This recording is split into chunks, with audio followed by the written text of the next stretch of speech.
আসসালামু আলাইকুম ওয়া রাহমাতুল্লাহি ওয়া বারাকাতুহু।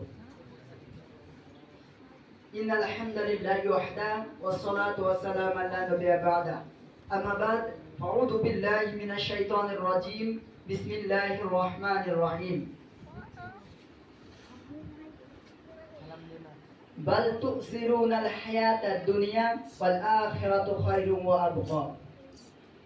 আল-আয়াত। ए खुशियाँ ए जिंदगी लज्जतों का सुरूर माल हायात दुनिया इल्ला माताउल गुरूर। আজকের সম্মানিত সবার সভাপতি মহাশয় ও আমার নাজিম ভাই এবং আমার সামনে বসে থাকা ছোট বড় তোয়াজ বিলিং ভাই সকল, আজকে সাপ্তাহিক আঞ্জওয়ান। এই সাপ্তাহিক আমার আঞ্জওয়ানের বিষয়বস্তু হলো দুনিয়ার প্রতি অনাগরী। দুনিয়ার প্রতি অনাগরী এই সম্পর্কে নিয়ে কিছু আলোচনা করব ইনশাআল্লাহ।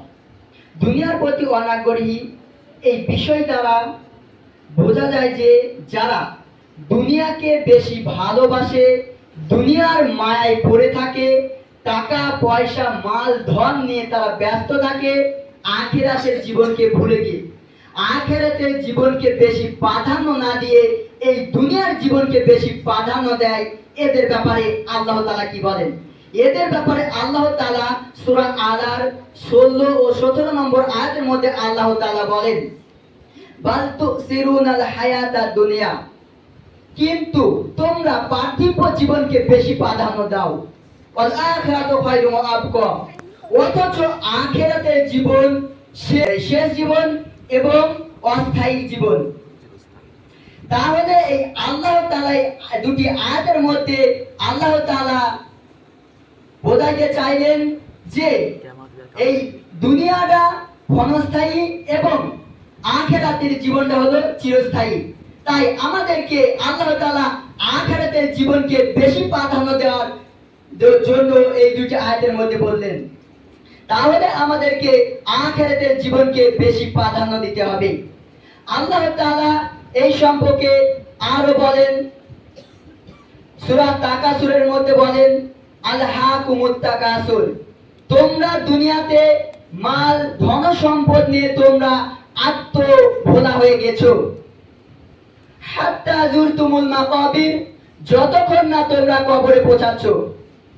তাহলে আল্লাহ তাআলা এই তাকাসুরের দুইটি আয়াতের মধ্যে বোঝাইতে চাইলেন যে তোমরা এই দুনিয়াতে মাল ধন পেয়ে আত্মভোলা হয়ে রয়েছো, আখিরাতকে ভুলে গেছো।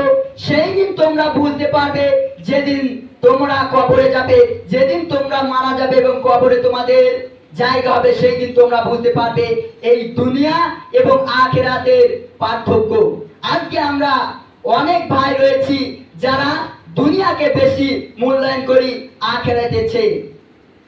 এই ব্যাপারে হাদিসের মধ্যে বলেন, আমি রাসূল সাল্লাল্লাহু আলাইহি ওয়াসাল্লামকে বলতে শুনেছি যে রাসূল সাল্লাল্লাহু আলাইহি ওয়াসাল্লাম বলেছেন, আল্লাহর কসম,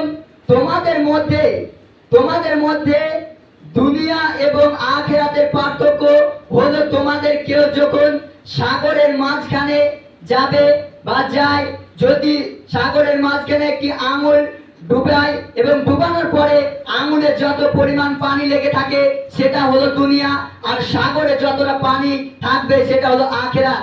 তাহলে এই হাদিস দ্বারা আমরা বুঝতে পারলাম যে আখিরাত এবং দুনিয়ার মধ্যে পার্থক্য কেমন। তাহলে আমাদেরকে আখিরাতকে বেশি প্রাধান্য দিতে হবে। আজকে আমরা 60-70 বছরের জীবনকে প্রাধান্য দিয়ে আজকে আমরা অনন্ত জীবনকে আজকে আমরা শেষ করছি। আমাদেরকে আখিরাতের জীবনকে বেশি প্রাধান্য দিতে হবে। আল্লাহ তাআলা এই হাদিস এবং আয়াতের দ্বারাই আমাদেরকে বোঝাইতে চাইছেন। তাহলে আমাদেরকে আখিরাতের জীবনকে বেশি প্রাধান্য দিতে হবে। পরিশেষে আল্লাহর কাছে দোয়া করি, হে রব্বুল আলামিন, তুমি আমাদেরকে পরকালকে বেশি প্রাধান্য দেওয়ার তৌফিক দান করো। আমিন। আসসালামু আলাইকুম ওয়া রাহমাতুল্লাহি ওয়া বারাকাতুহু।